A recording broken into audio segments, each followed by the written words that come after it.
warahmatullahi wabarakatuh. Perkenalkan, nama saya Rusida. Saya salah satu mahasiswi dari kampus Universitas Islam Negeri Antasari Banjarmasin dari Fakultas Usuluddin dan Humaniora, jurusan Ilmu Al-Quran dan Tafsir Lokal 21B. Di sini saya akan mengulas beberapa materi bahasa Indonesia dengan tujuan pembuatan video ini sebagai tugas penilaian akhir semester 1 mata kuliah Bahasa Indonesia dengan Ibu dosen pengampu Ibu Fitriani, STHI, SPDI, MPDI. Baiklah, sekarang kita akan memasuki materi yang pertama. Sebelum masuk ke materi pertama, apa kalian tahu apa itu topik karya ilmiah? Di dalam Kamus Besar Bahasa Indonesia atau yang biasa kita singkat sebagai KBBI, dijelaskan bahwa topik adalah pokok pembicaraan dalam diskusi, ceramah, dan lainnya. Selain itu, ada juga tema atau pokok pikiran dasar yang dipakai untuk dasar mengarang cerita, dan judul sebagai nama yang dipakai untuk buku atau sebagai kepala karangan. Persamaan ketiganya terdapat di dalam isi yang merupakan inti atau pokok pikiran suatu diskusi atau dialog. Sedangkan perbedaannya terletak di mana tema mempunyai cakupan yang luas, sedangkan topik lebih sempit dari tema dan judul lebih sempit dari keduanya. Syarat penentuan topik yang pertama, topik harus menarik perhatian penulis, dan yang kedua harus diketahui oleh penulis, di mana topik tidak terlalu baru, tidak terlalu teknis, dan tidak terlalu kontroversial. Sedangkan judul harus ditentukan berdasarkan gambaran sederhana isi suatu dialog atau cerita, dan tema ditentukan berdasarkan jenis pengelompokan dialog tersebut. Kita lanjutkan ke materi kedua, konvensi penulisan karya ilmiah. Sebelumnya, apa sih itu konvensi? Konvensi karya ilmiah adalah aturan yang telah disepakati bersama oleh suatu lembaga tentang cara dan apa saja yang menjadi dasar dalam penulisan laporan penelitian, skripsi, tesis, dan lainnya. Karya ilmiah tidak selalu identik dengan karya hasil penelitian. Secara umum, karya ilmiah terbagi menjadi beberapa, di antaranya ada artikel, laporan, makalah, skripsi, tesis, dan disertasi. Berikut ini bagian-bagian karangan ilmiah yang meliputi hal berikut. Yang pertama, kelengkapan awal, berisi kulit luar atau cover, halaman judul, halaman pengesahan, halaman penerimaan, halaman persembahan, abstrak, kata pengantar, daftar tabel, daftar grafik atau daftar gambar, daftar singkatan dan lambang, dan daftar lampiran. Untuk kelengkapan isi diisi dengan pendahuluan, tubuh atau karangan yang meliputi kajian teori seputar lokasi objek penelitian, pembahasan, dan kesimpulan atau penutup. Kita lanjutkan ke langkah-langkah membuat makalah. Yang pertama, harus menentukan topik.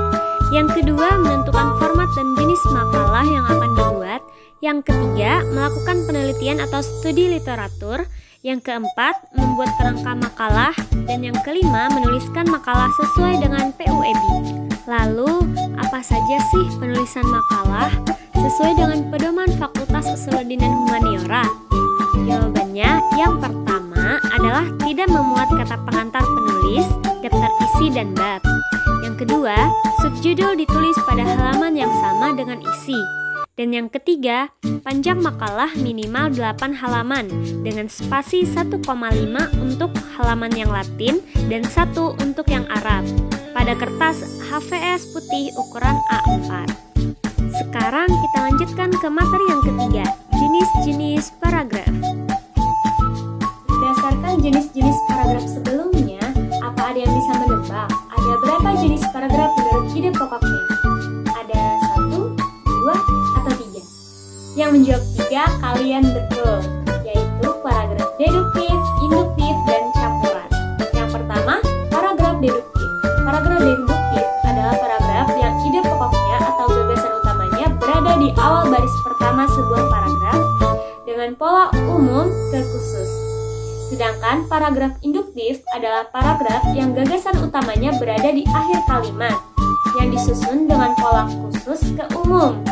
Dan paragraf campuran adalah paragraf yang gagasan utamanya berada di awal dan akhir kalimat sebuah paragraf.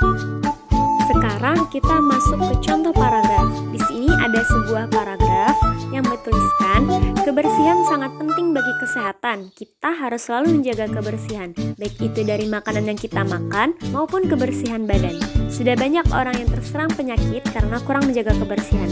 Apa ada yang bisa menebak di mana gagasan utama pada paragraf ini? Jawabannya adalah pada baris pertama. Jadi, paragraf ini termasuk contoh dari paragraf deduktif, di mana pada baris pertama bertuliskan bahwa kebersihan sangat penting bagi kesehatan, dan ini merupakan gagasan utama dari paragraf ini.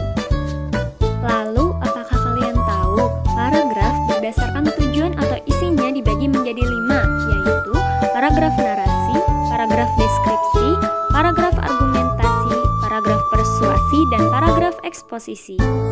Dan yang keempat adalah materi tentang PUEB. Apa sih itu PUEB? PUEB adalah singkatan dari Pedoman Umum Ejaan Bahasa Indonesia, di mana di dalamnya terdapat tata cara pemakaian huruf penulisan kata dan pemakaian tanda baca serta penulisan unsur serapan. Yang pertama, pemakaian huruf meliputi huruf abjad, huruf vokal, huruf konsonan, huruf diftong, gabungan huruf konsonan, huruf kapital, huruf miring, dan huruf tebal. Lalu pada pembahasan kedua berisi tentang penulisan kata yang meliputi kata dasar, kata berimbuhan, bentuk ulang, gabungan kata, pemenggalan kata, kata depan, partikel, singkatan dan akronim, angka dan bilangan, kata ganti ku, kau, ku, mu, nya, kata sandang, si, dan sang.